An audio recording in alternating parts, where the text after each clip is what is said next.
okuva mu newsroom mu lulimi Oluganda okuva mu bitundu bya Buganda. Oluvannyuma lwa mawanga gano okukkaanya bombi bazzaako ki oba kiki ekiddako oluvannyuma lw'okukkaanya ku ceasefire? Kati ekiddako nga Samisa Pakistan bwe yagambye mu bubaka bwe ku kibanja kye kya X kwe kuyita bano ttiimu ezigenda okukiikirira enjuyi zombi bajje mu Islamabad Pakistan bongera okugusa kuba eno ceasefire beetaaga peace deal ekomekkereza olutalo lwonna. Era amawulire galaga nti aba Iran Arachi ne banne batuuka e Pakistan akawungezi ka leero. Ttiimu ya Amerika esuubira okubeera mu Jared Kushner, Witkoff n'abalala esuubira kutuuka ku Lwakutaano. Enteeseganya zisuubira kubeerawo ku lunaku lwa 6. Kinaasinziira baba naakoma ku olwo baba naayongeramu ennaku obeera banaayabuka ne bagatuddemu ne wiikendi ejja. So eyo enteekateeka weeri naye bagenda okusisinkana ku Lwokutaano olw'omukaaga nga wakyaliwo okusuka omuguwa ku nsonga ezimu ezaayogeddwako. Ekisooka ceasefire eno ekomawa eyogera ku Iran yokka oba ne ku bitundu ebirala nga Lebanon ebirimu olutalo nga lusebuse ku kino. Kati eyo ensonga nejja kubeerako okusuka omuguwa kubanga ne mu lwatu kati bali mu kubagana mpawa yadde bali mu ceasefire ku ekyo tewali kukkaanya buli omu abiraba bubwe. Ekirala akagolomolo ka Strait of Hormuz bakkaanya okukagula ne bw'okagula emirimu gigenda kutambula giti ate awo tewali kukkaanya.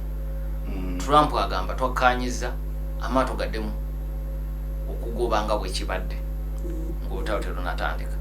Iran ega nti gayina kuyitawo nga galambikibwa Iran ng'ekozesa ejje lyayo.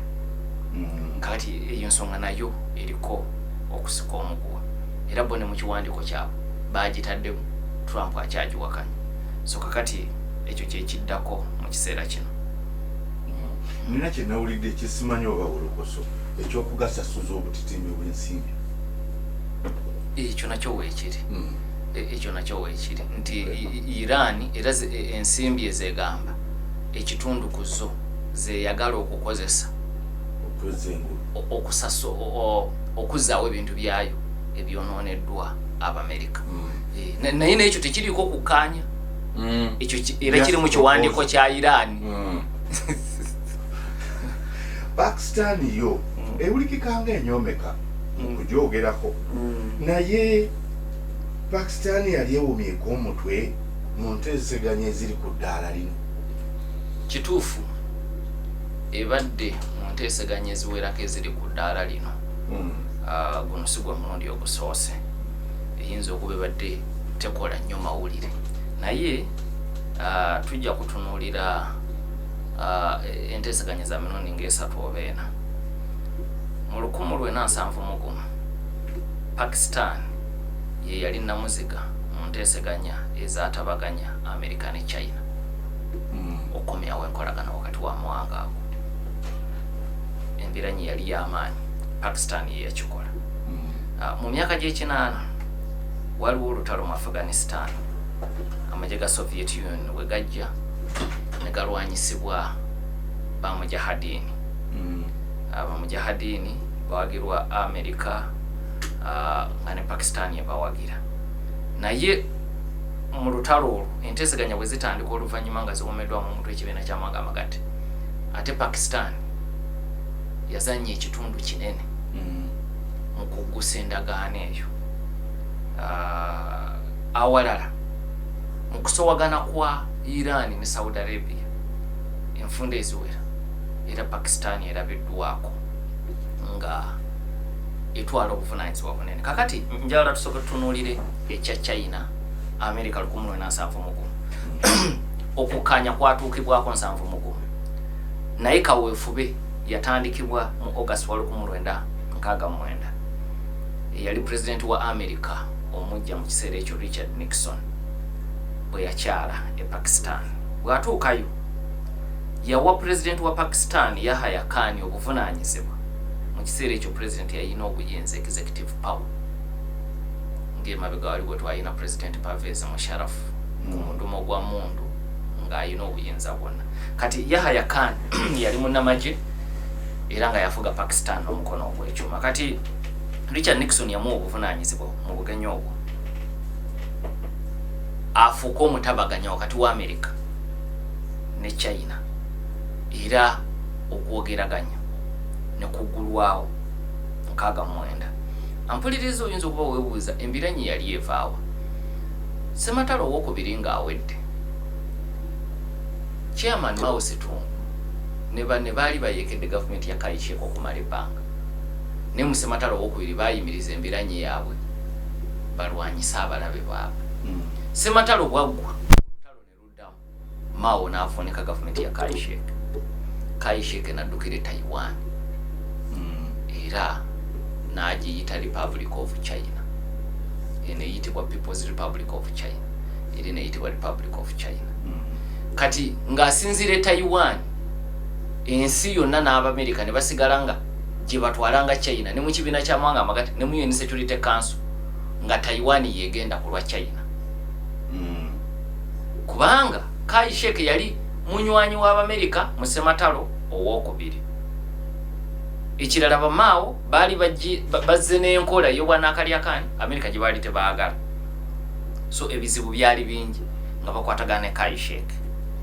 Ndowooza balina essuubi Abamerika nti Kai Shek ajja kukomawo agobe Chairman Mao yeddiza ensi ye. Ekitaasoboka oluvannyuma lw'emyaka mingi. Kati Amerika neefuna endowooza titwetaaga okukyusa ekyo tukikola. Ekyo tekikola. Kati omugugu ogwo baagutikka Richard Nixon 69 agende Pakistan. Awo Pakistan obuvunaanyizibwa okubatabaganya. Kati Pakistan omulimu n'egukola okumala emyaka 2 yeetikka obubaka obwa Amerika n'obwa China. Ku ntikko yaabyo mu Julayi wa 1971 ebibala ne bivaamu. Henry Kissinger eyali minisita wa Amerika ow'ensonga ez'amawanga amalala ow'erinnya ajja ku bugenyi obwali obw'ekyama Pakistan. Naye ng'ekigendwa kyali kyagenda China yajjanga ajje Pakistan naye ng'agenda China. Mu Amerika baalanga agenda Pakistan naye ng'olugendo lwali lwa China. Era bw'atuuka e Pakistan ebyo byali mawulire naye ebyokuva e Pakistan ogende China ebyo byali byakyama era ennyonyi yesi yemutwala e China. Wano n'okumutwala ku kisaawe we yalinyira ennyonyi emutwala e China. Dereva wa Yahya Khan yali akulembera Pakistan yamuvuga n'amutuusa ku kisaawe ky'ennyonyi eky'amagye. Wano yasanga ennyonyi ya gavumenti ya Pakistan ng'eriko ne b'ofiisa ba China n'agirinnya n'emutwala mu ggwanga erya China. Kati bw'atuuka e China yasisinkana yali ssaaminisita waayo ng'amaanyi yagayina ddala. Chairman Mao yali yagamwazikako Zhou Enlai. Bwe bakwata obuyinza yali ssaaminisita okuva mwana mwenda okutuusa lwe yafa mu 76. So ye ne Chairman Mao kumpi baafuga ekiseera kyekimu kuba mu kaseera katono ne Chairman Mao yava mu bulamu bw'ensi eno. Kumpi baafuga China ekiseera kyekimu baali bakwatagana nnyo.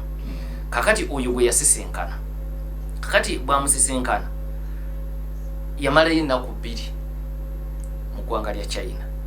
Enkolagana neggulwawo era obugenyi bwa Kissinger bwe bwategeka obugenyi bwa Richard Nixon omwaka ogwaddako mu kutula nsanja wa 1972.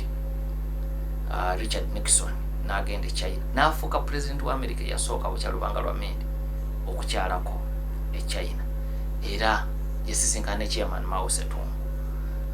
Ensisinkano yali yabyafaayo era okukwe kuggulirawo China eno eya mainland. Oluvannyuma neyeddiza n'ekifo kyayo mu UN Security Council. Kati Taiwan nedda ebbali naye Amerika yasigaza enkolagana wakati wa Taiwan. Kati nabezze ebatambulizaawo babiri mu strategic ambiguity. Enkolagana yagiggulawo ne China naye ate Taiwan teyamusuula. Kye yamuggyako kyekiri ekyokuba nti yakiikirira China mu kibiina ky'amawanga amagatte. Naye enkolagana yo neesigala. Kakati obwo buvunaanyizibwa Pakistan era ye yabwetikka obulaba nga nabwo ali ku ddaala ddene nnyo. Kati era Pakistan ejjukirwa mu lutalo olwali mu Afghanistan 79 okutuusa 89 amagye ga Soviet Union bwe gayingira eyo ne galwanyisibwa bamujahadini. Kati bamujahadini baali bawagirwa America, baali bawagirwa Saudi Arabia, nga obuyambi buyita mu Pakistan okutuuka ku bamujahadini okulwanyisa gavumenti Soviet Union gye yali ewagira Pakistan mu Afghanistan. Era n'ekitongole kya Pakistan ekya Inter-Services Intelligence kyaweebwa obuvunaanyizibwa okulambika abayeekera bano ba mujahadini. Jukira Bin Laden y'omu ku baali ba mujahadini ate oluvannyuma ne yeefuulira Abamerika. So kati be baali balwana mu biseera ebyo naye jjukira si Afghanistan yali yazze buzi mu lutalo olwo. So kakati mu lutalo olwo oluvannyuma enteeseganya zitandika ez'ekibiina kya Mwanga Amagatte e Geneva 1982 ne zitambula naye zaatambula kasoobo wabula ku nkomero nga 14 Ogwokuna 1988 amawanga abiri gakkanya Afghanistan ne Pakistan okuteeka omukono ku ndagaano ey'emirembe. Soviet Union ne America baali bakalabalaba era nga balina obuvunaanyizibwa obw'okuteeka mu nkola okukaka bano ababiri buli omu okuteeka mu nkola ebikkaanyiziddwako. Soviet Union okukaka gavumenti ya Afghanistan, America okukaka gavumenti ya Pakistan okukkaanya ku bino. Era kyekyavaamu okukkiriza Soviet Union okujja amagye gaayo mu 89 mu ggwanga lya Afghanistan gye gaali gamaze emyaka 10. Kati mu lutalo abawandiisi b'ebyafaayo boogera ku Pakistan mu biti bibiri. Yali stakeholder ate mediator. Kwejjukira yali evujjirira abalwanyi nga ne intelligence yayo yebayamba. Naye nga terulimu nga gavumenti. So yali omu ku bakagiiko nattabula naye ate ekiseera bwe kyatuuka okutabaganya enjuyi zombi yakkirizisa be yali ewagira okukkaanya. So egwa mu biti bibiri. So ne mu byafaayo ejjukirwa nga wayise emyaka 10 egikonokeriza mu 2015 era Pakistan ejjukirwa nti yategeka ensisinkano eyasooka wakati wa gavumenti ya Afghanistan yali ekulemberwa Ashraf Ghani ne n'Abatalibani. Era mu nsisinkano eyo America ne China baaliwo nga bakalabalaba. Mpuliriza kyolina okujjukira wano nti Abatalibani kati abaali mu nsiko mu kiseera ekyo be baali bafuze Afghanistan okuva 96 nga bakulemberwa mu Omar. Abamerika ne bajja ne babagoba mu 2001 nga babavunaana okubudamya Osama Bin Laden era ne bagaana okumuwaayo eri Abamerika. Kati gavumenti neegwa. Gavumenti endala ne zijja nga zibeerako Amerika ze yali eteekako. Kati Ashraf Ghani nga president atuula n'Abatalibani omulundi ogwasookera ddala bukya lutalo lutandika era baatuula Pakistan ng'era Pakistan yeewomya omutwe mu nteekateeka eyo. So nga ate n'endagaano wakati wa America ne Pakistan n'Abatalibani yakazibwako Doha Agreement eya 2020. Endagaano eyo naye Abatalibani Pakistan baagirimu emabega. Jjukira endagaano eyo yevaako America okukkiriza eve mu Afghanistan oluvannyuma lw'emyaka 2 era buli omu ayina bye yeeyama nti Abamerika mu ndagaano eyo Doha Agreement 2020 baalayiza Abatalibani nti bwe muliddamu okubudamya omuntu omubi gye tuli nga bwe mwabudamya Osama Bin Laden era tujja kudda nga bwe tubaddeyo emyaka 20. Fukosa waliwo n'ensonga endala nnyingi ng'eddembe ly'obuntu, eddembe ly'abakyala by'Abatalibani baabivaako. Naye kiri ekyokusekeeterera America ekyo bakikuumye n'okutuusa olwaleero. So kakati ezo ensonga nazo Pakistan yazibaddemu. Ensonga endala zenayogeddeko zeebaddemu ennyo ze za Saudi Arabia ne Iran kubanga jjukira Pakistan erina abashiya nga bawera erina n'abasuni nga basinga obungi. Kati mu mawanga gombi bwegendayo esobola okuwulirwa, esobola okubeera Iran nega nti njogerera abashiya, esobola okubeera Saudi Arabia nega nti njogerera abasuni. Kati mu kusika omugwa kuba okusika omuguwa kwa Iran ne Saudi Arabia bali bakazi bajja ng'omuganda waga nti bakazi bajja kabuko kakadde tekagwamu nsekere omu akulembera abayisiramu abasunni omulala akulembera abashia kati ekyo kyokka kibateeka ku mbiranye ez'olubeerera kati ezo embiranye ezo ne zivaamu okusuka omuguwa okwenjawulo naye enfundo eziwerako era Pakistan erabiddwako ng'ejja okugezaako okutabaganya abooluganda bano. Ekyokulabirako January 2016 waliwo abeekalakasi baalumba ekitebe kya Saudi Arabia mu ggwanga lya Iran. Saudi Arabia neetabuka nnyo nti Iran mwakikiriza muti ekyokubeerawo era ebigambo n'ebibeera bingi. Eyali Ssaabaminisita wa Pakistan mu kiseera ekyo Nawaz Sharif nga mukulu wa Ssaabaminisita kati aliko Shehbaz Sharif era naye yenyigira mu kye bayita shuttle diplomacy ng'ali wamu neyali omuduumizi w'amagye General Rahil Sharif. Ogenda e Tehran mu Iran n'ogenda e Saudi Arabia okubirira enjuyi zombi ate okukakkana yadde ebizibu ebyali bibaddewo. Era ku Saudi Arabia ne Iran ne mu October wa 2019 tujjukira obulumbaganyi drone zaava e Iran ne zikola obulumbaganyi ku ssunsulo ly'amafuta erya Aramco mu Saudi Arabia n'eddala ery'e Kurais ne kiyimiriza obusuubuzi bw'amafuta kumpi ekitundu kimu kyakubiri ebye Saudi Arabia bw'amakampuni ago gankizo nnyo eri Saudi Arabia. Era ebigambo n'ebibeera biyitirivu naye era mangu ddala eyali Ssaabaminisita Imran Khan kati omusibe era naye yadduka mangu eri yadda mu Saudi Arabia, Tehran mu Iran okubirira enjuyi zombi. Era kaweefube oyo gwe yatandika Pakistan oluvannyuma mu Maachi wa 2023 yaviirako China mwe yayita okutabaganya enjuyi ezo zombi ne batuuka ku kukkaanya.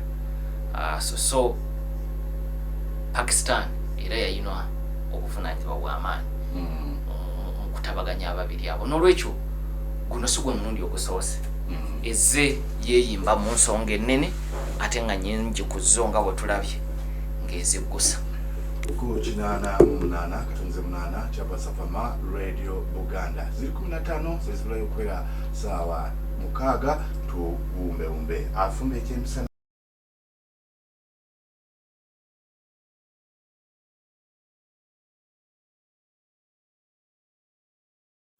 Subscribe to our YouTube channel now and make sure you never miss another upload. Katinyamira programs zaffe zonna z'osubiddwa ku YouTube channel yaffe eya CBS FM UG. Ring the bell and never miss another video. Twagatteko ku channel yaffe eya CBS FM UG ng'onyiga kadawo oba YouTube bell button osobola okufuna okumanyisibwa ku buli program gye tukuweereza. Leave a like now. Teweerabira YouTube channel yaffe CBS FM UG. Subscribe and leave a like.